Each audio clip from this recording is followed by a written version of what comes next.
तो के काम 2 का 38 में लिखता है ना। पतरस ने उनसे कहा, मन फिराओ और तुम में से हर एक अपने अपने पाप की क्षमा के लिए यीशु मसीह के नाम से बपतिस्मा ले, तो तुम पवित्र आत्मा का दान पाओगे। ध्यान दीजिए क्या कहा पतरस ने, यीशु मसीह के नाम से बपतिस्मा ले।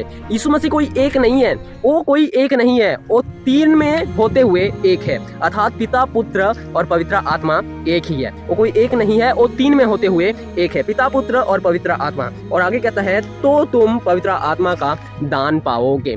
आप जब बपतिस्मा लेते हैं ना, आप जब बपतिस्मा लेते हैं पिता, पुत्र और पवित्र आत्मा के नाम से, तो आपको पवित्र आत्मा का दान मिलता है। मतलब पतरस कहता है ना, तो तुम पवित्र आत्मा का दान पाओगे, अर्थात आप उस समय पवित्र आत्मा से भर जाते हो। आपके हृदय में आपका शरीर में पवित्र आत्मा भर जाता है ना, आप बहुत हल्के हो जाते हो, आप बहुत आनंद से भर जाते हो। उस समय का आनंद कुछ अलग ही होता है। आपको एक नया जीवन मिलता है, एक नया जीवन मिलता है। आप जब पवित्र आत्मा, पिता, पुत्र, पवित्र आत्मा का नाम से जब आप बपतिस्मा लेते हैं, तो आपको एक नया जीवन मिलता है। मसीही के ओर से आपको एक नया जीवन मिलता है ना। आप समझ रहे होंगे, आपको एक बहुत ही आप अपना संसारिक जीवन को, आप अपना पहले के जीवन को छोड़ करके आपने प्रभु यीशु मसीह को अपना जीवन आपने सौंप दिया उस दिन, है ना। आपने बपतिस्मा ले लिया, सौंप दिया आपने उस दिन, तो आपको एक नया जीवन मिलता है ना। आप उस समय जो है ना, आप उस समय प्रभु यीशु मसीह के संतान हो चुके होते हैं। आप संसार को छोड़ करके आप अपने जीवन को प्रभु यीशु मसीह के हाथों में सौंप दिए हुए होते हो।